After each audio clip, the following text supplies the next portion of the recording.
Surgery కంటే hospital bill అంటేనే భయం. అదే మధ్య తరగతికి అందుబాటు ధరలో వైద్యం. Medistar hospitals.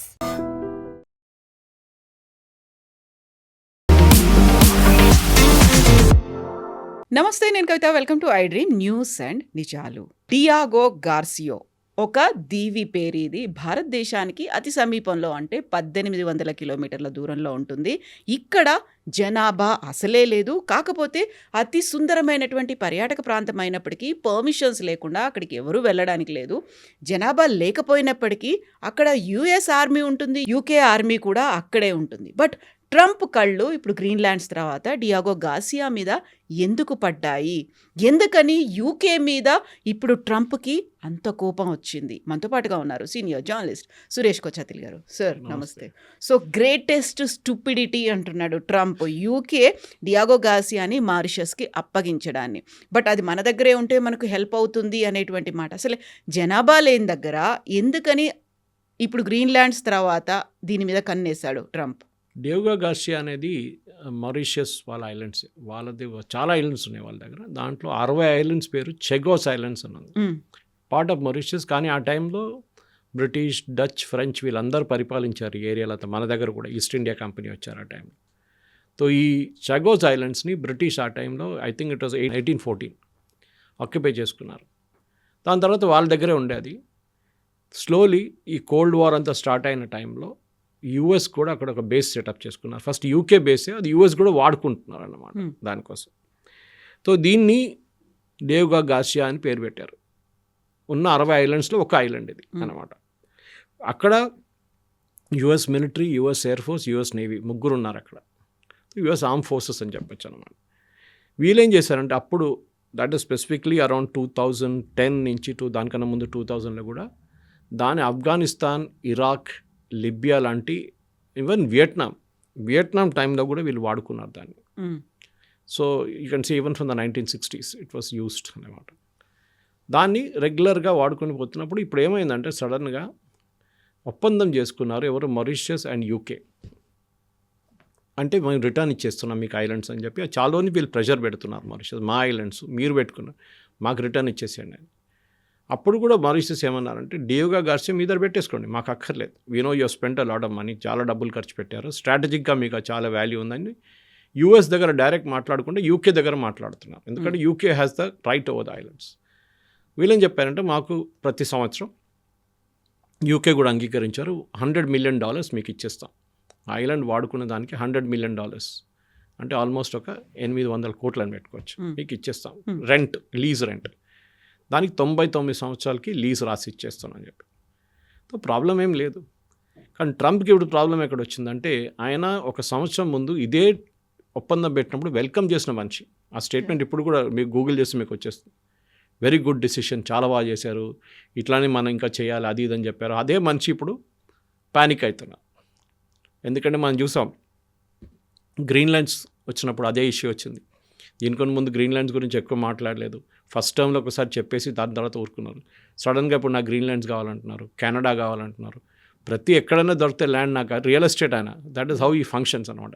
ఒక పీస్ ఆఫ్ ల్యాండ్ కనిపిస్తే, మన దగ్గర పాత ఒక మంత్రి ఉండే, ఆయన పేరు చెప్పను కానీ, ఆయన అంటున్న ప్రతి ఊరికి వెళ్ళినప్పుడు మహిళలు దాచుకుంటారని చెప్తారు చూడండి, గబ్బర్ సింగ్ అట్లాంటి వాళ్ళు వస్తున్నప్పుడు, మన మంత్రి గారు వెళ్ళినప్పుడు ల్యాండ్లన్నీ దాచుకుంటాయంట, భూములన్నీ దాచుకుంటారట. అందుకని అంతా ఎక్కడ కనిపిస్తే తీసుకుంటాడట, గుంజుకుంటాడు. అది ఇది కూడా పరిస్థితి ట్రంప్ది. ఇప్పుడు డియాగో గార్సియా ఐలాండ్ని స్ట్రాటజిక్గా వీళ్ళు సౌత్ ఏషియా, చైనాని అడ్డుకోవడానికి యూజ్ చేస్తున్నారు. చైనా ఏం చేస్తున్నారు ఇప్పుడు, లేటెస్ట్ యూజ్ ఎట్లా జరిగిందంటే, మన B-2 బాంబర్స్ మన ఇరాన్ మీద బాంబింగ్ చేసినప్పుడు దాన్ని వాడుకున్నారు వీళ్ళు. దానికన్నా ముందు ఆఫ్ఘనిస్తాన్ పైన కూడా చాలా మటుకు బాంబింగ్ జరిగినప్పుడు టోరా మౌంటైన్స్ మీద కూడా యూజ్ చేశారు ఇది.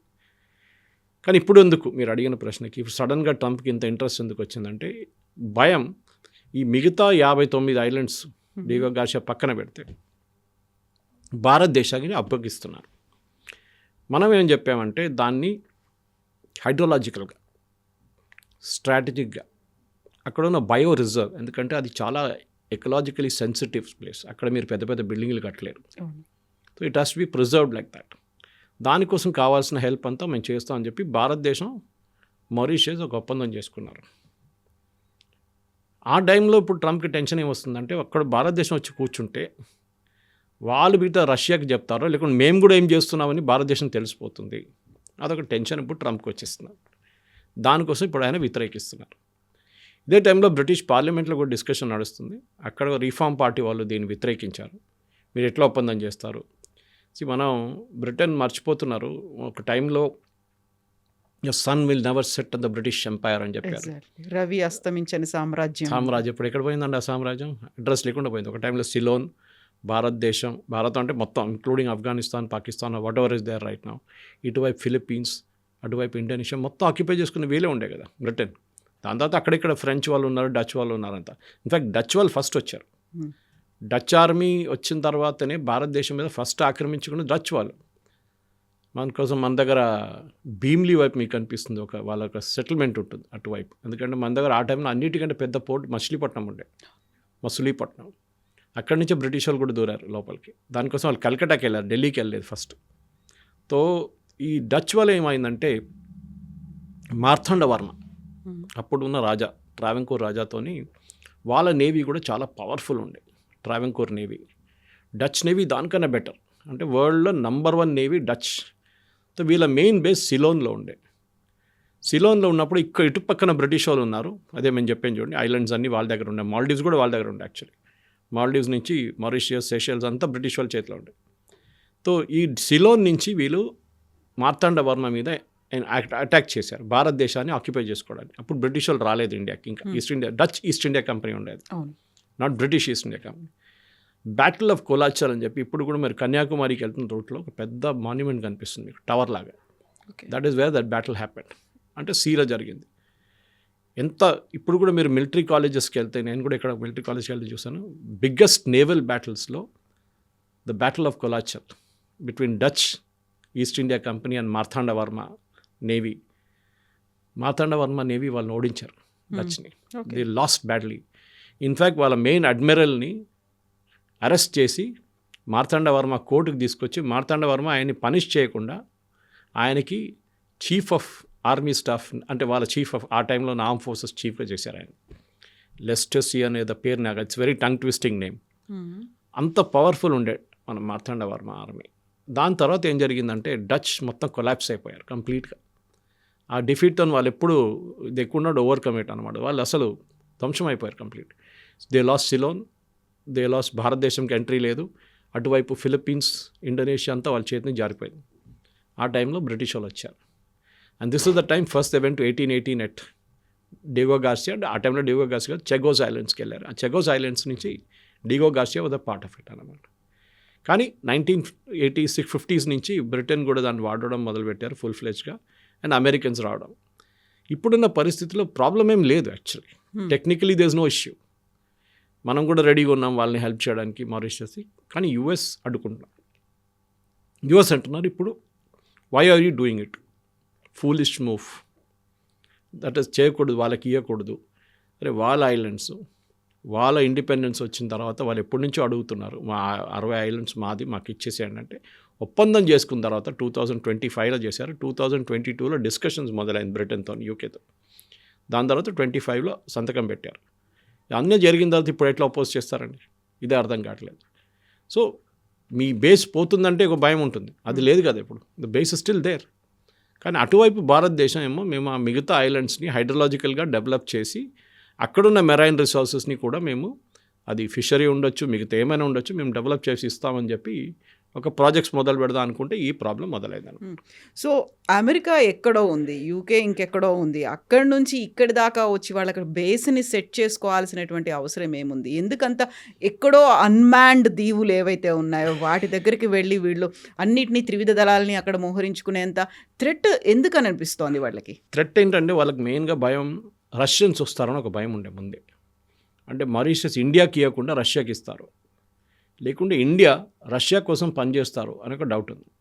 అంటే ఎన్ని ఎయిర్క్రాఫ్ట్ ఉంది, ఎన్ని నేవల్ షిప్స్ అక్కడ ఉన్నాయి, ఎప్పుడు టేక్ ఆఫ్ చేస్తుంది, ఎప్పుడు ల్యాండ్ చేస్తుంది ఎయిర్క్రాఫ్ట్, ఎంతోమంది అక్కడ ఉన్నారు. ఇప్పుడు 2500 మంది ఉన్నారు పర్సనల్ అక్కడ. అంతే, దానికన్నా ఎక్కువ వాళ్ళు తట్టుకోలేరు ఐలాండ్స్. అది ఇట్స్ వెరీ సెన్సిటివ్ అనమాట. అక్కడ మీరు డ్రైనేజ్ ఫెసిలిటీస్ ఉండదు, తక్కువ డ్రింకింగ్ వాటర్. పవర్ సప్లై ఇదంతా మన లక్షద్వీప్ లాగా మన అండమాన్స్ లాగానే ఉంటుంది అనమాట. సో మనం ఏం చేస్తున్నాం అంటే మన వైపు నుంచి కూడా వీఆర్ నౌ ఒక కాన్సన్ట్రేషన్ ఏంటంటే ఒకటి శ్రీలంక వైపు నుంచి, ఇంకోటి గ్రేట్ నికోబార్ ప్రాజెక్ట్ ఒకటి, ఇటువైపు లక్షద్వీప్లో we're setup full fledge naval command. ఇప్పుడు మన దగ్గర మాల్డీవ్స్లో ఆల్రెడీ ఉన్నారు. ఆ క్యాంపెయిన్ నడిపించిన తర్వాత కూడా మ్యూజియం కేమ్ డౌన్ అండ్ ఇప్పుడు అగ్రీ చేశారు. అక్కడ మన ఇక్కడ నేవల్ ఫెసిలిటీ ఒకటి ఉంది అక్కడ. శ్రీలంకలో మనం అక్కడ ఉన్న ఒక నేవల్ డాక్యార్డ్ని కొనుక్కున్నాం.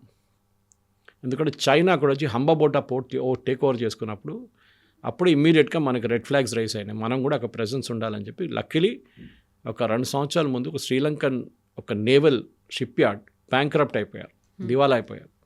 అప్పుడు మన మ్యాజగాన్ డాక్, మన దగ్గర ఉన్న గవర్నమెంట్ ఆఫ్ ఇండియా వాళ్ళ Mazagon dock even though individual కంపెనీగా ఇన్వెస్ట్ చేసి ఆ టేక్ ఓవర్ చేసుకున్నాం. సో మనకు presence great Nicobar, Colombo, Maldives, Mauritius, Lakshadweep, string of pearls. In fact Maldives and islands Lakshadweep extension. The last island లక్షద్వీప్లో ఉన్నది I think it's Minicoy. Minicoy ఐలాండ్లో మాట్లాడుతున్న భాషనే మాల్డీవ్స్లో మాట్లాడతారు.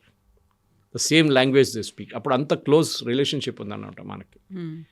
ఇండియన్ ఓషన్ అనేది కవిత గారు చాలా మట్టుకు ఇప్పుడు ఒక చాలా క్రూషియల్ ఏరియా అయిపోయింది.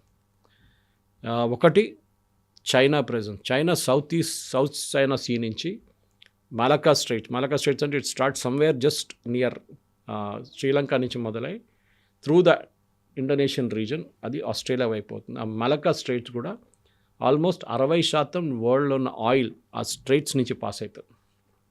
రెడ్ సీ అక్కడి నుంచి స్టార్ట్ అయ్యి స్ట్రైట్ ఆఫ్ హోర్మూజ్ నుంచి వచ్చి ఇటువైపు అరేబియన్ సీ నుంచి వచ్చి ఇండియన్ ఓషన్ నుంచి మలకా స్ట్రైట్ నుంచి అక్కడికి. ఇది కంట్రోల్ చేయడం అని చాలా క్రూషియల్ అయిపోయింది ఇప్పుడున్న జియో పాలిటిక్స్లో. యుఎస్ ఏమంటున్నారు, వీళ్ళని చైనాని ఎక్కడ ఉంచుకోకూడదు. దానికోసం చూడండి, just keep Maldives separate, Mauritius separate పెడదాం, ఇప్పుడున్న డైగోగాషియన్ సపరేట్ పెడదాం. యుఎస్ ఏం చేశారంటే బంగ్లాదేశ్కి ఎందుకు వెళ్ళారని చాలామంది అడిగారు. దాని రిప్లై ఇక్కడ ఉంది, బంగ్లాదేశ్కి ఎందుకు వెళ్ళారనేది. బంగ్లాదేశ్లో వాళ్ళు అక్కడి నుంచి లిజనింగ్ పోస్ట్ పెట్టుకున్నారు. అంటే ఏం చేస్తున్నారు చైనా అని చెప్పి చిటగాంగ్ పోర్ట్లో కూడా ఇప్పుడు యుఎస్ షిప్స్ రెగ్యులర్గా వస్తూ పోతుంది. అది కాకుండా మయన్మార్లో టిప్ ఆఫ్ మయన్మార్ ఒకటి అండ్ మయన్మార్ 2 సైడ్లలో వాళ్ళు 3 పోస్టులు కొనుక్కున్నారు వాళ్ళు. అంటే లీజ్లో తీసుకున్నారు. వెరీ సీక్రెట్, ఎక్కువ గొడవ చేయరు వాళ్ళు దాని గురించి. అక్కడి నుంచి కూడా చైనీస్ని ట్రాక్ చేస్తున్నారు అమెరికా. చైనా, రష్యా కన్నా ఎక్కువ ప్రాబ్లం అమెరికాకి చైనాతోనే ఉంది. ఎందుకంటే చైనీస్ నేవల్ ప్రెజెన్స్ కానివ్వండి, చైనీస్ ఆర్మీ, చైనీస్ టెక్నాలజీ చాలా మట్టుకు అమెరికాని మ్యాచ్ చేస్తుంది ఇప్పుడు. సో అమెరికాకి చాలా భయం ఉంది, రేపు ఒక యుద్ధం వస్తే దానికి మెయిన్ కారణం చైనా ఉంటుంది, రష్యా కాదని చెప్పేసి. రష్యాకి వాళ్ళ ప్రాబ్లమ్స్ వాళ్ళకు ఉంది, ఎస్పెషల్లీ యుక్రెయిన్ వాళ్ళ తర్వాత. ఈ పరిస్థితుల్లో చైనాని కంట్రోల్ చేయాలి. మనం ఏం చేసాం, hour strategy is also very interesting. మనం ఏం చేసామంటే ఈ గ్రేట్ నికోబార్ ప్రాజెక్ట్తోని మనం కంప్లీట్గా ఒక ట్రాన్స్షిప్మెంట్ ప్రాజెక్ట్ పెడుతున్నాం. అక్కడ పెద్ద ఒక కమాండ్ ఫెసిలిటీ రాబోతుంది. ఆల్రెడీ మన కమాండ్ అక్కడ ఉంది, ట్రై సర్వీసెస్ కమాండ్ ఉంది. ట్రై సర్వీస్ అంటే ఆర్మీ, నేవీ, ఎయిర్ ఫోర్స్ ఐలాండ్స్లో ఉంది. సునామీలో కొంచెం డ్యామేజ్ అయింది కానీ దాని తర్వాత it picked up very well. అక్కడ ఐఎన్ఎస్ బాజ్ అని చెప్పి ఒక పెద్ద మన ఎయిర్ ఫోర్స్ ఫెసిలిటీ కూడా ఉంది in the Andaman and Nicobar islands. కానీ మనకు అక్కడ చిన్నగా ప్రాబ్లం ఏమొచ్చిందంటే ఈ Andaman and Nicobar islands top మోస్ట్లో మయన్మార్ కొన్ని ఐలాండ్స్ ఉన్నాయి. మీరు మ్యాప్లో వెళ్ళి చూస్తే మీకు కనిపిస్తుంది. కొక్కో ఐలాండ్స్ అని ఒక ఐలాండ్ ఉంది. బహుశా మాట్లాడాను దీని గురించి ముందు మనం. ఈ కొక్కో ఐలాండ్స్ కూడా చాలా క్రూషియల్. ఎందుకంటే అక్కడ చైనా కూర్చున్నారు. అక్కడి నుంచి ఒక 200-300 కిలోమీటర్లో యుఎస్ షిప్స్ కూర్చున్నారు. చైనీస్ కోకో ఐలాండ్స్ ఎందుకు టేక్ ఓవర్ చేసుకున్నారంటే అక్కడి నుంచి వాళ్ళు విశాఖపట్నం వైపు మన సబ్మెరీన్స్ని ట్రాక్ చేయడానికి వాళ్ళకి ఒక రూట్ వచ్చేస్తుంది. అక్కడి నుంచి భారతదేశంలో సబ్మెరీన్ బేస్ ఇస్ విశాఖపట్నం. ఇప్పుడు కొత్త ఒక బేస్ కడుతున్నాం విశాఖపట్నం నుంచి ఇంకో 100 కిలోమీటర్ పైకి. అక్కడ స్పెసిఫిక్గా ఓన్లీ ఫర్ సబ్మెరీన్స్. ఎందుకంటే ఈస్టర్న్ నేవల్ కమాండ్లో అన్నీ ఉంటుంది, షిప్స్ ఉంటుంది, సబ్మెరీన్స్ ఉంటుంది, ఫ్రైటర్స్ ఉంటుంది, అన్నీ ఉంటుంది, డెస్ట్రాయిస్ ఉంటుంది. సో సపరేట్గా సబ్మెరీన్ బేస్ కూడా బిల్డ్ చేస్తున్నాం మనం విశాఖపట్నం నుంచి, శ్రీకాకుళం నుంచి కొంచెం అటువైపు. అది ఇంకా టైం పడుతుంది, బహుశా ఇంకా ఒక 10 yearsలో డెవలప్ అయిపోతుంది ఫుల్. సో ఈ Indian Ocean region, Arabian Sea, Bay of Bengal, ఇది ఇప్పుడున్న మ్యారిటైమ్ రూట్లో చాలా క్రూషియల్ అయిపోయింది. యుఎస్కి ఎయిర్ ఫోర్స్ సపోర్ట్ మొన్న జరిగిన B-2 బాంబింగ్లో కూడా వాళ్ళు యుఎస్ డైరెక్ట్ తీసుకొచ్చారు అక్కడి నుంచి, యుఎస్ నుంచి. కానీ రీఫ్యూయలింగ్కి వెళ్తున్నప్పుడు ఏం చేస్తారంటే వాళ్ళు ల్యాండ్ కూడా చేయరు ఒకసారి. కానీ రీఫ్యూయలింగ్కి ల్యాండ్ చేశారంటున్నారు, మనకు తెలియదు వెదర్ ఇట్ రియలీ హ్యాపెండ్ అన్నమాట. కానీ యూఎస్కి ఏంటంటే అక్కడ మొత్తం అమెరికా నుంచి తీసుకురావడం, లేకుంటే ఒక ఎయిర్క్రాఫ్ట్ క్యారియర్ని పెట్టడం అంటే చాలా ఎక్స్పెన్సివ్. దాని బదులు Diego Garcia makes a lot of sense అన్నమాట. సో దాన్ని రష్యా అటువైపు రాకూడదు, చైనా అస్సలే రాకూడదు. దీనితోనే యుఎస్కి ప్రాబ్లం ఉంది.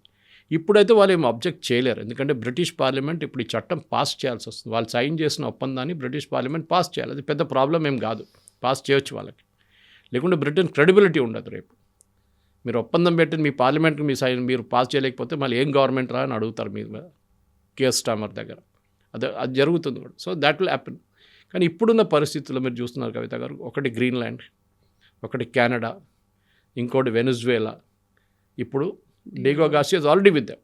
కానీ ట్రంప్కి ఎక్కడ కొంచెం ప్లేస్ కనిపిస్తే అక్కడ ఆయన నాకు ఇక్కడ కావాలి, ఇది నా యుఎస్ టెరిటరీ అంటున్నారు. This will become major embarrassment actually. ఎందుకంటే నిన్న చూసాం మన ప్రెసిడెంట్ మ్యాక్రాన్ మీద కూడా ఆయన పర్సనల్ చాట్స్, వాట్సాప్ చాట్ తీసుకొచ్చి సోషల్ మీడియాలో వేసేసారు, విచ్ ఈస్ నాట్ డన్. ఇప్పుడు మన ఇద్దరు మాట్లాడుకున్నప్పుడు వాట్సాప్లో అది మూడో మనిషికి తెలియకూడదు. ఎగ్జాక్ట్లీ.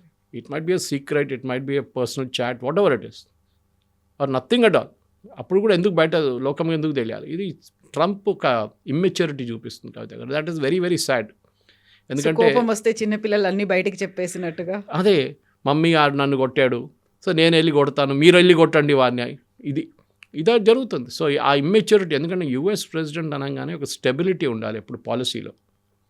ఇదే ట్రంప్ ఒక సంవత్సరం ముందు ఎస్ అని చెప్పిన మనిషి ఈ మారిషియస్ డీల్కి, చెగోస్ ఐలాండ్స్కి, ఇప్పుడు సడన్గా ఎందుకు మారిపోయాడు? ఎంత పెద్ద మార్పు ఏం రాలేదు కదా లాస్ట్ ఒక సంవత్సరంలో. చైనా ఎప్పటి నుంచో ఉన్నారు, రష్యా ఎప్పటి నుంచో ఉంది, మనం కూడా ఉన్నాం, చెగోస్ ఐలాండ్స్ ఉన్నాయి. Well what is the problem now? So వీళ్ళు కూడా అంటున్నారు యూ కీప్ ద ఐలాండ్, మాకు $100 మిలియన్ ఇచ్చేసేయండి సంవత్సరానికి. అది కూడా ఒప్పందంలో ఉంది, that we will pay you $100 million, which is a big amount. Mauritius లాంటి దేశానికి ఇట్స్ 800 కోట్లు అంటే it is a huge amount. వాళ్ళు వాడుకుంటారు. బహుశా రేపు మనం కూడా ఒక 2 ఐలాండ్లు తీసుకుంటే, అక్కడ లీజ్లో తీసుకుంటే మనం కూడా డబ్బులు కట్టాల్సి వస్తుంది, which we will have to pay. There is no go అనమాట. కానీ ఇది రియల్ ఎస్టేట్ ప్రాబ్లం అయిపోయింది ఇప్పుడు. ఎగ్జాక్ట్లీ. ఎందుకంటే ఇప్పుడు డావోస్లో ఉన్నారు ట్రంప్. ఆయన ఇప్పుడు ఏమంటే ఫ్రాన్స్ మీద నేను 200% టారిఫ్లు పెట్టేస్తాను, గాజాలో బోర్డ్ ఆఫ్ పీస్లో జాయిన్ చేయలేదు వాళ్ళని చెప్పేసి. మనం కూడా జాయిన్ చేయలేదు కదా, మన మీద ఎందుకు పెట్టట్లేదు? The only country which has said directly yes is UAE. వాళ్ళకి $1 బిలియన్ ఇస్ నథింగ్, చిల్లర. వాళ్ళకి గుడి బయట కూర్చుంటారు చూడండి, వాళ్ళకి వేయడానికి చిల్లర ఇస్తున్నట్లే వాళ్ళకి చిల్లరలాగా ట్రంప్కి పడేస్తారు, తీసుకో బిచ్చోడని చెప్పేసి. అది జరుగుతుంది. సి గాజా ఆల్సో ట్రంప్కి ఒక రియల్ ఎస్టేట్ ప్రాజెక్ట్ లాగా ఉంది, ఎందుకంటే he's like that. Trump Towers ఇండియాలో ఎక్కువ ఉందండి, నేను ఫ్రెండ్ చెప్పాను, యూఎస్ కన్నా ఎక్కువ ట్రంప్ టవర్స్ ఇండియాలో ఉంది వాళ్ళ కంపెనీ. అంత రియల్ ఎస్టేట్ ప్రాజెక్ట్ ఇక్కడ కట్టారు ట్రంప్ ఇండియాలో. కానీ గాజాలు ఇప్పుడు ఏం చేయబోతున్నారు? ఆయన ఏమన్నారంటే we'll make it like a Mediterranean coastline, ఒక పెద్ద luxurious project, hotels, 5 star hotel. అక్కడున్న ప్రజలు ఎక్కడికి వెళ్తారు? ఆయన చెప్పారు అందరినీ ఈజిప్ట్ పంపించేద్దాం, ఒక 5-6 సంవత్సరాలకి ఈజిప్ట్ పంపించేసి మొత్తం డెమాలిష్ చేసి వీ విల్ రీబిల్డ్ ఇట్ అని. కానీ ఆ రీబిల్డింగ్ ఎప్పుడు ఇజ్రాయెల్ ఒప్పుకోరు. ఇజ్రాయెల్కి భయం అంటే లాస్ట్ టైం రీబిల్డింగ్ జరిగినప్పుడు టనల్స్ కట్టుకున్నారు దాని కింద. ఆ రీబిల్డింగ్ స్పాన్సర్ చేసింది ఇరాన్, హమాస్ కోసం. ఇప్పుడు ఎవరు స్పాన్సర్ చేస్తారు? మా ఇండియాని పిలిచారు, చాలా దేశాలు పిలిచారు, కెనడాని పిలిచారు, ఫ్రాన్స్, యూఏఈ, సౌదీ అరేబియా, అందరిని పిలిచారు ఆయన. బోర్డ్ ఆఫ్ పీస్, ఎంత పెద్ద బోర్డు ఇవాళ ఎవరు కనిపించేదే, 60 మంది 70 మంది ఉండొచ్చు, ప్రెసిడెంట్స్ అండ్ ప్రైమ్ మినిస్టర్స్. అందరూ $1 బిలియన్ పెట్టాలంట. ఒరిజినల్ మీకు గుర్తుంటుంది కవిత గారు, ట్రంప్ ఫస్ట్ గాజా మొత్తం ఈ డెమాలిషన్ ప్లాన్ వచ్చినప్పుడు అందరూ వ్యతిరేకించారు, ఈవెన్ సౌదీ అరేబియా ఆబ్జెక్టెడ్. మేము మొత్తం డెమాలిష్ చేసి కన్స్ట్రక్ట్ పోతాం. అక్కడ అందరూ అడిగిన ప్రశ్న ఇదే, నేను అడిగిన ప్రశ్న, అక్కడ ఉన్న ప్రజలు ఎక్కడికి వెళ్తారు? ఈసారి ఈజిప్ట్ పంపిస్తాం, జార్డన్ పంపించేస్తాం అని డెమాలిషన్ చేసి అన్ని కన్స్ట్రక్ట్ చేసిన వాళ్ళు రిటర్న్ పిలిపించుకుందాం, లేదా అక్కడే ఉండేయండి వాళ్ళని అన్నారు. ఇప్పుడు ప్రాబ్లం ఎక్కడ వస్తుందంటే గాజాలో పెట్టిన పెట్టుబడికి మనకేమొస్తుంది? మనకి 2 ఫ్లాట్లు ఇస్తారా అక్కడ? మనకి ఒక టవర్ ఇచ్చేస్తారా మనకి? లేకుంటే మనకి ఏదైనా యాక్సెస్ ఇస్తారా? అక్కడ ఏం లేదు. అక్కడ ఏదో పెద్ద రేర్ ఎర్త్స్ ఉంది, అది ఉంది, ఇది ఉందంటే ఇంకో మాట. అక్కడ ఇట్ ఈస్ బేసిక్లీ ట్రంప్కి ఏంటంటే ఆయన అక్కడ ఒక ప్రాజెక్ట్గా డెవలప్ చేసి దాన్ని బహుశా ఒక ట్రంప్ టవర్ లాగా మార్చుకుంటారేమో తర్వాత. అప్పుడు దాకా ఆయన 3 years అయిపోతుంది ఇంకా. Then he will be a next president. దీని మీద కాన్సన్ట్రేట్ చేయవచ్చు. గాజా ఒకటి, గ్రీన్లాండ్. ఇప్పుడు గ్రీన్లాండ్ లేటెస్ట్ మీరు చూసుంటారు. ఇప్పుడు జరుగుతున్న దాంట్లో ఇప్పుడు గ్రీన్లాండ్ గురించి అసలు మాట్లాడలేదు. కొన్ని రోజులు, ఒక 3 రోజుల నుంచి గ్రీన్లాండ్ గురించి మాట్లాడింది. అక్కడున్న ప్రజలు కూడా వ్యతిరేకిస్తున్నారు. ఈయనేమన్నారు, అక్కడున్న ప్రతి మనిషికి $100,000 ఇచ్చేస్తాం, $1,00,000. ప్రతి అక్కడ 55,000 మంది ఉన్నారు వాళ్ళందరికీ ఇచ్చేద్దాం. వాళ్ళేమంటున్నారంటే వాళ్ళు పొద్దున్న కూడా చూశాను నేను అక్కడ ఉన్న కొన్ని లీడర్స్ మాట్లాడుతూ ట్రంప్ ఇక్కడ వస్తే ఆయన వెదర్ తట్టుకోలేరు, అంత దారుణమైన వెదర్ ఉంది ఇక్కడ, వాళ్ళ ఫోర్సెస్ తట్టుకోలేరు, ఆల్రెడీ వాళ్ళ బేస్ అక్కడ ఉంది, థూల్స్ ఎయిర్ ఫోర్స్ బేస్ అని ఉండి దాన్ని ఇప్పుడు మార్చి స్పేస్ కమాండ్గా చేశారు. ఇప్పుడు ఇక్కడ వాళ్ళు వచ్చి ఉండలేరు, సరే కావాలంటే ఇంకా 2 బేసులు తీసుకో, మాకు ప్రాబ్లం లేదు, కానీ మేము ఇక్కడి నుంచి వెళ్ళాం, this is our territory. And clearly ఆమె యొక్క క్లాస్ వార్ అని చెప్తుంది. ఎందుకంటే మేము we look like brown skin, మమ్మల్ని వైట్ స్కిన్ వాళ్ళు తీసేస్తున్నారు. ఇది పాత 1800s నుంచి జరుగుతున్న ఒక కోలనైజేషన్ ప్రాసెస్, ట్రంప్ మళ్ళీ తీసుకొస్తున్నారు దాన్ని. సో ఈ పొజిషన్లో గ్రీన్లాండ్ కూడా ఇప్పుడు దే ఆర్ అబ్జెక్టింగ్. దాంతో అన్నిటికంటే పెద్ద ప్రాబ్లం ఇప్పుడు EU స్ప్లిట్ అయిపోయారు కంప్లీట్గా. EU నేను అనుకుంటాను, ఎందుకంటే వాళ్ళంతా 27 దేశాలు ఉన్నాయి EU, అది కాకుండా నేటో కూడా ఉన్న 20+. ఈ నేటో కానీ EU కానీ దే విల్ గెట్ సింప్లీ, ఇది ఏదైనా గ్రీన్లాండ్ మీద కాలు పెడితే కూడా ట్రంప్ రేపు ఆల్రెడీ ఉన్నారు బేస్, అది కాకుండా మేము ఆక్యుపై చేస్తాము, మేము ఆర్మీని పంపిస్తాము, అది చేస్తాం, ఇది చేస్తాను చేస్తే మొత్తం the entire EU mechanism NATO collapse అయిపోతుంది. రేపు ఉండదు, నేటో అనే ఒక ఫోర్స్ ఉండే ప్రసక్తే లేదన్నమాట. ఇది ప్రాబ్లం. సో ఇప్పుడు గ్రీన్లాండ్స్ తర్వాత ఈ దీవ మీద ఫోకస్ అనేది ఉంది. ప్రతి చోట కూడా తనకు కావలసినటువంటి డిఫెన్స్ సిస్టమో లేకుంటే తన దేశానికి రక్షణగా ఏది ఉపయోగపడుతుందో దానికోసం చూస్తున్నాడు తప్ప, అక్కడికి వెళ్ళినప్పుడు అక్కడ రేర్ మెటల్స్ ఉన్నాయా, లేకపోతే ఆ దేశానికో లేకుంటే ఆ దీవుకో ఏదైనా ఉపయోగపడుతుందా ఇలా చూడదు. సో గ్రీన్లాండ్స్ అయిపోయాయి, ఇప్పుడు డియాగో అయిపోయింది, ఆ తర్వాత నెక్స్ట్ 4 సైడ్స్ కోసం దృష్టి పెట్టబోతున్నాడా అనేది కూడా వినిపిస్తుంది కదా. ఎగ్జాక్ట్లీ, రేపు గాజాలకు ఒక బేస్ పెట్టుకోవచ్చు, గాడ్ నోస్, అది కూడా జరగవచ్చు. అంటే గాజాలో అందరిని పంపించేసి గిమాస్ అంతా అవుట్ చేసిన తర్వాత నేను అక్కడ బేస్ పెట్టుకుంటాను ఒకటి. ఆల్రెడీ సౌదీ అరేబియాలో ఉంది, బహ్రెయిన్లో ఉన్నాయి, ఖత్తర్లో అన్నిటికంటే పెద్ద బేస్ ఉంది, UAEలో బేస్ ఉన్నాయి, ఇరాక్లో బేస్ ఉంది వాళ్ళకు. ఏ కంట్రీలో లేదని చెప్పండి, పాకిస్తాన్లో ఉంది, బంగ్లాదేశ్లో ఉంది. ఇప్పుడు మనమే ఉండము, possibly we're not given a base to US. దానికోసం డియాగో గార్సియాలో పెట్టుకున్నారు ఆయన. ట్రంప్కి ఏంటంటే కవిత గారు నిన్న కూడా ఆయన మాట్లాడుతున్నప్పుడు, ఇప్పుడు డావోస్కి వెళ్ళే ముందు మాట్లాడారు అట్ ద ఎయిర్పోర్ట్. ఆయన ఏమంటారు, నా స్ట్రెంగ్త్ చూడండి, ఎగ్జాక్ట్లీ 1 year నిన్న ఆయన ప్రమాణ స్వీకారం చేసి 1 year అవుతుంది. నన్ను చూడండి, 1 సంవత్సరంలో నేను ఎంత మార్పు తీసుకొచ్చాను, నా మాటలు చెప్పంగానే భయపడుతున్నారు లోకం. ఒక నార్సిస్ట్ అంటారు ఇంగ్లీష్లో దాన్ని, ఒక వర్డ్. అంటే మీరే దేవుడి తర్వాత మీరే దిగి వచ్చారు, రావణాసురుడి కన్నా పెద్ద రావణాసురుడు తయారవుతున్నారు, నన్ను చూడంగానే ప్రజలు భయపడుతున్నారు. ఇట్లాంటి వాళ్ళది హిస్టరీలో చాలా స్టోరీస్ ఉన్నాయి. హిట్లర్ ఉండొచ్చు, నెపోలియన్ ఉండొచ్చు, స్టాలిన్ ఉండొచ్చు, మావో ఉండొచ్చు, లెనిన్ ఉండొచ్చు. వీళ్ళందరూ చేసిన పనులు మన అందరూ తెలిసిందే. అటిలా ద హన్ నుంచి మొదలైంది అది. సో ఇట్లాంటి డిక్టేటోరియల్ బిహేవియర్ ఉన్న మనిషి హిస్టరీలో మొత్తం కంప్లీట్గా డిసపియర్ అయిపోతారు, మాయమైపోతారు. అందులో ఆయన వెరీ రీసెంట్గా ఇంకో మాట కూడా చెప్పారు, నాకు నోబెల్ పీస్ ప్రైజ్ ఇవ్వనప్పుడు నేను ఇంకా వీటన్నిటి గురించి నేను ఎందుకు ఆలోచించాలి, నేను ఎందుకు కృషి చేయాలి. నార్వీజియన్స్కి చెప్పారు డైరెక్ట్, ఆలోచించండి, మీరు నాకు నోబెల్ ప్రైజ్ ఇవ్వలేదు కదా, నేను చూసుకుంటాం. ఆలోచించి, is that the way US president speaks? ఒక మెచ్యూరిటీ ఉండాలి. డియాగో గార్సియా కానీ మీరు గ్రీన్లాండ్ కూడా కన్సిస్టెంట్ పాలసీ ఉండే USకి 50-60 సంవత్సరాల నుంచి. ఆ పాలసీ ఎప్పుడు మారలేదు.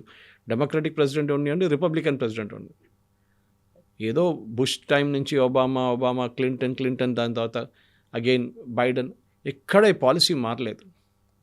కానీ ట్రంప్ వచ్చిన తర్వాత ఫస్ట్ టర్మ్లో కరెక్ట్ కొంచెం స్టేబుల్గా ఉన్నాడు మనిషి, సెకండ్ టర్మ్లో రాగానే ఆయనకి ఏదో ఇప్పుడు డెస్పరేట్ అయిపోయాడు, నాకు ఒక 3వ టర్మ్ దొరికితే అది కూడా బాగుంటుంది, ఇట్లా చేసి చూపించిన తర్వాత US ప్రజలు అంటారు, రేపు మా ప్రెసిడెంట్ ఫర్ లైఫ్, మన నార్త్ కొరియాలో ఉన్నాడు చూడండి కిమ్ జాంగ్ ఉన్ లాగా, ప్రెసిడెంట్ ఫర్ లైఫ్ పెట్టుకుందాం ట్రంప్ గారిని, ఇంకా ఏ ప్రెసిడెంట్ ఎలక్ట్ కాకూడదు, అట్లాంటి ఒక పరిస్థితికి తీసుకురావాల్సి, ఒక నార్సిసిస్ట్ అయిపోయాడు ఆయన.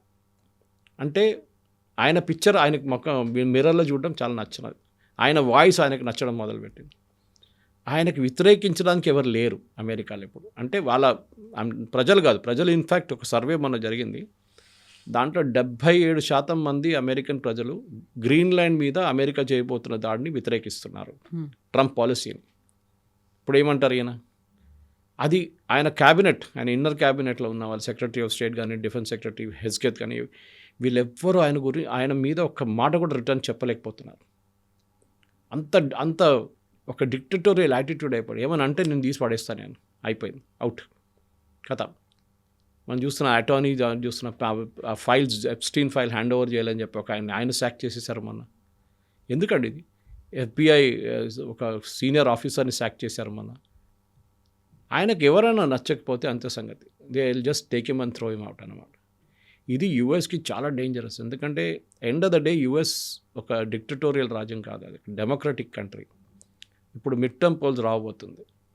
ఈ నిన్న జడ్జ్మెంట్ రావాలండే టారిఫ్ల గురించి, అది రాలేదు. మళ్ళీ పోస్ట్పోన్ అయింది, వాయిదా పడింది. అది మళ్ళీ ఎప్పుడు వస్తుందో తెలియదు. నెక్స్ట్ వారమో అది కాకుండా నెక్స్ట్ వీక్ ఉండొచ్చు. మిడ్ టర్మ్ పోల్స్ వచ్చినప్పుడు చాలా మటుకు Trump is in a very dangerous territory. అంత నెగటివ్ ఉంది ఇప్పుడు ఇమేజ్. బహుశా దీని తర్వాత ట్రంప్కి రావాల్సిన అన్నిటికంటే పెద్ద పొలిటికల్ ఒక hit will be mid term poll. దాంట్లో ఆయన ఓడిపోయారు అనుకోండి, మిడ్ టర్మ్ పోల్ ఆయన ఓడాడు, ఆయన సీట్లు తగ్గిపోతుంది వాళ్ళ సెనెట్లో, కాంగ్రెస్లో తగ్గిపోతే ఆయన ఒక్క బిల్లు కూడా పాస్ చేయలేరు. ఈ టారిఫ్ మీద సుప్రీంకోర్టు ఓవర్ రూల్ చేస్తే $200 బిలియన్ రిటర్న్ కట్టాల్సి వస్తుంది.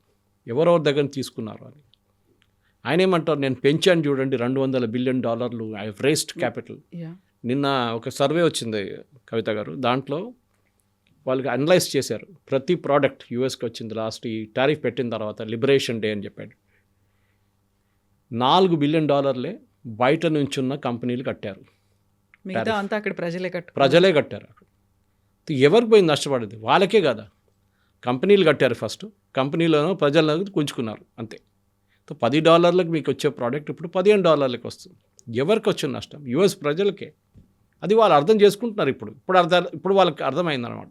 కానీ ఆ మాగా బేస్ ఉంది చూడండి, మేక్ అమెరికా గ్రేట్ అనేది. వాళ్ళు ఇప్పుడు అక్కడున్న బయట నుంచి వచ్చిన దేశాల నుంచి వచ్చిన వాళ్ళ మీద చాలా మట్టుకు ఫిజికల్ అని చెప్పకని మెంటల్ ట్రామా క్రియేట్ చేస్తున్నారు. ఒకటి ఐస్ రైడ్స్ నడుస్తుంది, ఇంటి నుంచి వెళ్ళి గుంజుకెళ్తున్నారు రాత్రిపూట, రెస్టారెంట్లో కూర్చున్నప్పుడు గుంజుకెళ్తున్నారు. దాంట్లో ఇండియన్ స్టూడెంట్స్ కూడా చాలామంది ఉన్నారు. ఇప్పుడు లేటెస్ట్ మా ఫ్రెండ్స్తో మాట్లాడుతున్న వాళ్ళు ఏమంటున్నారంటే, జాబ్స్ కూడా ఎవరైనా ఇండియన్స్కి ఇచ్చిన వాళ్ళు ఏం చేస్తున్నారంటే they are going and seeing ఎంతమంది H1B అప్లై చేశారు, ఏ కంపెనీ వాళ్ళు అప్లై చేశారు, దాంట్లో ఎంతమంది ఇండియన్స్ ఉన్నారు, వాళ్ళ వ్యతిరేకంగా క్యాంపెయిన్ నడిపాడు. ఇప్పుడు ఫెడెక్స్ చూడండి, latest was FedEx Subrahmanyam is the CEO. ఆయన మీద you are an Indian so you are taking Indians. ఆయన అన్నారు లాస్ట్ ఇయర్ నేను 450 అప్లై చేశాం మేము H1B, ఈ సంవత్సరం ఓన్లీ 100 మేము అప్లై చేసింది. మాకు ఆ టాలెంట్ కావాలి, మాకు కాదు అమెరికన్స్నే తీసుకోవాలి. నేను చెప్తాను కవిత గారు, ఇట్స్ మోస్ట్ మన స్టూడెంట్స్కి ఆల్రెడీ 70% ఇవాళ 71% తగ్గిపోయింది. ఆలోచించండి, మన స్టూడెంట్స్ కూడా ఆలోచించాలి. మన ప్రోడక్ట్స్ ఎట్లా డైవర్సిఫై చేస్తున్నామా? మోదీ గారు ఏం చేస్తారు, ఇప్పుడు EUతో FTA సైన్ చేయబోతున్నాం. అది సైన్ చేస్తే మనకి అమెరికన్ మార్కెట్ అక్కర్లేదు. Will be happy with the European market. అంత పెద్ద మార్కెట్ అక్కడ కూడా ఉంది. కానీ మన స్టూడెంట్స్ ఎక్కడికి వెళ్తారు? యూఎస్ యూనివర్సిటీ సైన్ చేస్తారు, వాళ్ళకి ఎక్కడి నుంచి ఫీజు వస్తుంది? ఎందుకంటే మన స్టూడెంట్స్ దగ్గర ఫీజు తీసుకుని వాళ్ళు బతుకుతున్నారు. కెనడాలో కూడా అంతే. కెనడాలో వాళ్ళ స్టూడెంట్స్కి ఫ్రీ, కానీ మన దగ్గర తీసుకున్న డబ్బులు వాళ్ళ స్టూడెంట్స్కి సబ్సిడైజ్ చేయడానికి యూజ్ చేస్తున్నారు.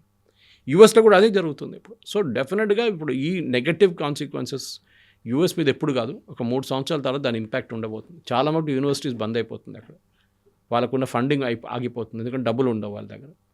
ఇదే పరిస్థితుల్లో ఈయన ఏం చేయబోతారు? అప్పుడు ఏం చేస్తారు? చైనీస్ స్టూడెంట్స్ రావట్లేదు, ఇప్పుడు ఇండియన్ స్టూడెంట్స్ రావట్లేదు. వాళ్ళ పెద్ద మార్కెట్ వాళ్ళకి. అది కూడా కాదు, ఈ స్టూడెంట్సే కాదు, అక్కడ వెళ్ళిన తర్వాత సుందర్ పిచాయ్ కానీ మిగతా వాళ్ళు తయారయ్యారు, పెద్ద పెద్ద CEOs తయారయ్యారు. ఇదే వాళ్ళ స్టూడెంట్స్గానే వెళ్ళారు ఇక్కడి నుంచి, MS చేయడానికి వెళ్ళారు, దాని తర్వాత PhD చేశారు కొంతమంది, దాని తర్వాత అక్కడ ఉద్యోగం మొదలుపెట్టారు. నౌ ఎవ్వరు అక్కడ ఉండకూడదంట. ఇండియన్స్ అనే కాదు, నో అవుట్ సైడర్ ఎక్సెప్ట్ అమెరికన్స్కే ఉద్యోగం ఉండాలండి. ఇవాళ ఇంకొక రిపోర్ట్ వచ్చింది ఎకనామిక్ టైమ్స్లో, చాలా మటుకు ఎంట్రీ లెవెల్ జాబ్స్ ముందు అది కూడా బయటికి వెళ్తుండే, all those jobs are coming back to India. చాలా మంచి పని, ఎందుకంటే మన దగ్గర ఇంజనీరింగ్ కాలేజ్ నుంచి పాస్ అవుట్ అయ్యే పిల్లలకి ఎంట్రీ లెవెల్ జాబ్సే దొరుకుతుంది ఫస్ట్. కానీ మన వాళ్ళు ఏంటంటే ఇక్కడ నుంచి MS చేయడానికి అక్కడికి వెళ్తారు, అక్కడ OPT తీసుకుంటారు, దాని తర్వాత అక్కడ గ్రీన్ కార్డ్ ట్రై చేస్తారు, లేకుంటే H1B తర్వాత దాని గ్రీన్ కార్డ్. ఇప్పుడు గ్రీన్ కార్డ్ వాళ్ళని కూడా పంపించేస్తున్నారు. ఆలోచించండి, మనం ఎప్పుడు అనుకున్న గ్రీన్ కార్డ్ అంటే it's a permanent settled in US అనుకున్నా, కాదు. That also is like a visa, now you're being send back. So వాళ్ళ వైపు నుంచి చూస్తే తప్పేం లేదు, కానీ మన వాళ్ళు దాన్ని ఎక్స్ప్లాయిట్ చేశారు, కరెక్ట్. H1Bని మిస్యూజ్ చేశారు, ఎస్. కానీ ఈ పరిస్థితుల్లో అమెరికా నుంచి మనం ఒప్పందం చేయాలన్నా వద్దా? ఎందుకంటే మనం ఎట్లా ట్రీట్ చేస్తున్నారు. వీఆర్ నాట్ ఎ స్మాల్, మనం ఏదో పాకిస్తాన్ బంగ్లాదేశ్ కాదు, మనం 144 కోట్ల మంది ఉన్న పాపులేషన్ ఉన్న కంట్రీ మనది. మనతో ఎట్లా డీల్ చేస్తున్నారు, మనం కూడా అదే టైప్ డీల్ చేయాలి. దానికోసం మోదీ గారు ఏం మాట్లాడలేదు, మేము సంతకం పెట్టలేదు, కథం అయిపోయింది కదా. మేము మిగతా సంతకాలు పెట్టుకుంటాం. ఆల్రెడీ యూకేతో మాకు FTA ఉంది, ఆస్ట్రేలియాతో సైన్ చేసుకున్నాం, ఇప్పుడు EUతో చేస్తున్నాం. ఒకరోజు మీరు దిగి వస్తారు, ఆ రోజు చూసుకుందాం. ఆల్రెడీ వాళ్ళ పాపం కష్టపడుతున్నారు. They are latest man mister Gor ఇక్కడ కష్టపడుతున్నారు ఎంబసీలో, అంబాసిడర్. ఆయన పాపం తిరుగుతున్నారు. అంబానీని కలిశారు, నిన్న ముఖేష్ అంబానీ కలిశారు, చంద్రశేఖర్ గారిని కలిశారు, పీయూష్ గోయల్ కలిశారు, బాంబేకి వెళ్ళి ఫడ్నవీస్ని కలిశారు. He's trying to repair the things. కానీ డ్యామేజ్ చాలా ఎక్స్టెన్సివ్గా ఉంది ఇప్పుడు డ్యామేజ్. అది మనం ఎందుకు పెట్టుబడి అమెరికాలో పెట్టాలని అడుగుతున్నారు ఇప్పుడు. అమెరికన్ కంపెనీస్ కావాలంటే ఇక్కడ వచ్చి పని చేసుకోండి, మీరు మీ హెడ్ క్వార్టర్స్ ఇక్కడ షిఫ్ట్ చేసుకోండి. చాలామంది అమెరికన్ కంపెనీస్ ఇప్పుడు యూరోప్కి వెళ్ళాలని అనుకుంటుంది, ఎందుకంటే ట్యాక్స్ బేస్ అక్కడ కొంచెం ఐర్లాండ్ లాంటి దేశాల్లో ట్యాక్స్ కొంచెం తక్కువ ఉంటే అక్కడ పెట్టుకుంటున్నారు, దుబాయ్కి వెళ్తున్నారు. ఇది జరగబోతుంది. I think Trump as a person American ఇండస్ట్రీని మొత్తం డెస్ట్రాయ్ చేసేసారు కంప్లీట్గా. అదే ఇప్పుడు జరుగుతుంది. అన్ఎంప్లాయ్మెంట్ చాలా ఎక్కువ ఉంది, అది కాకుండా ఇన్ఫ్లేషన్ తక్కువ ఉన్నది. కానీ ఏదో ఒక రోజు ఇన్ఫ్లేషన్ కూడా కొడుతుంది. ఆ రోజు American president will be in deep trouble. And Trump కూడా ఆయనకు అర్థమైపోయింది, ఇప్పుడు ఆయన ప్యానిక్ మోడ్లో ఉన్నారు. దానికోసం అక్కడ ఇక్కడ ఆ ఇష్యూస్ డైవర్ట్ చేస్తున్నారు. చూడండి, డొమెస్టిక్ ఆడియన్స్ గురించి అస్సలు మాట్లాడలేదు. Is only talking about international things. మేము గోల్డెన్ డోమ్ తయారు చేస్తున్నాం, దానికోసం మా గ్రీన్లాండ్ కావాలి. అరే, మీ మిలిటరీ మాట్లాడలేదు దాని గురించి. ఎక్కడ అంత పెద్ద ఎక్సెన్షియల్ థ్రెట్ ఎక్కడి నుంచి వస్తుంది మీకు ఇమీడియట్గా? రష్యా అయితే మొత్తం ధ్వంసం అయిపడున్నారు పక్కన యుక్రెయిన్ వార్ తర్వాత. వాళ్ళు ఎక్కడ పోతారు ఇప్పుడు? వాళ్ళు మీ మీద మిసైల్ ఎందుకు పడేస్తారు? You not understanding it. NATO వాళ్ళు డబ్బులు పెట్టాలి, వాళ్ళు 5% పెట్టాలి జీడిపిది. నేటో వాళ్ళకి అసలు ట్రంప్తో పడట్లేదు ఇప్పుడు.